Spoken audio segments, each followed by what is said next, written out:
Notre lauréate a eu l'audace d'explorer un nouveau médium, pour la toute première fois celui du documentaire, couronnant 45 ans de militantisme et de pratique artistique.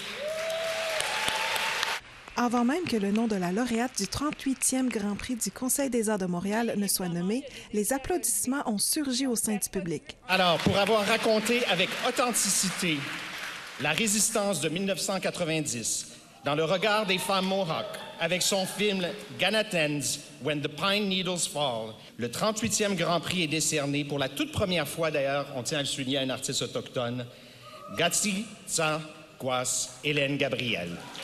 Katsitsakwas Hélène Gabriel, figure importante au sein du militantisme et de la protection du territoire, a été la première personne autochtone à recevoir ce prix avec son documentaire Kanatas When the Pine Needles Fall. C'est une autre chose. J'ai pas des mots pour m'exprimer, mais j'espère qu'il y a des autres autochtones qui gagneront cette Grand Prix parce que c'est la province qu'on habite. Nos voisins sont les Québécois, les Québécoises. Et pour une personne autochtone, c'est une grande chose. C'est une chose très importante d'être recognisée par les autres artistes. Enfin, après 45 ans, on reconnaît ce qu'elle a fait. Bravo, Hélène. Nathalie Maillet, directrice générale du Conseil des arts de Montréal, a eu le grand plaisir de remettre le prix à Gabriel.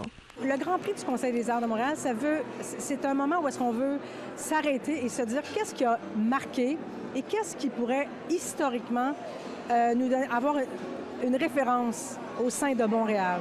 Et nous sommes d'avis qu'il est maintenant venu le temps définitivement de reconnaître la part des artistes autochtones dans l'histoire de la grande métropole. Le film aborde un chapitre important de l'histoire du Québec, celui de la crise d'Oka. Mais cette fois, la lentille de Gabriel se tourne vers les femmes. C'est pour réclamer la narrative de notre histoire, parce que je trouve que le rôle de les femmes est manqué dans l'histoire. Et c'est la première journée de la crise de Mohawk. Et les femmes, comme dans toute notre histoire, sont engagées dans la résistance. Et pour moi, c'est un besoin.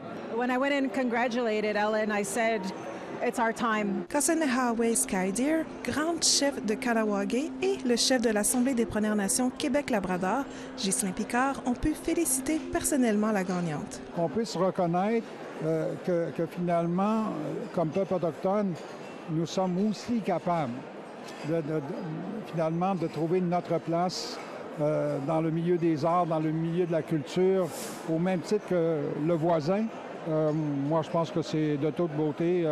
C'est un honneur tout à fait exceptionnel pour Hélène Gabriel aujourd'hui. Just so proud, of our people. Resistance is real, and we have to keep the momentum going. So very proud of Ellen today and our Kanien'kehá:ka Nation again for, putting our stories out there for society to learn from. Le message que je voudrais d'envoyer à tous les artistes autochtones, de continuer de créer, continuer votre passion, faites la vérité dans votre histoire, mais aussi n'oubliez pas les peuples et la terre. Kijate Alexandra Veillet-Chezo, Nouvelle nationale d'APTN, Montréal.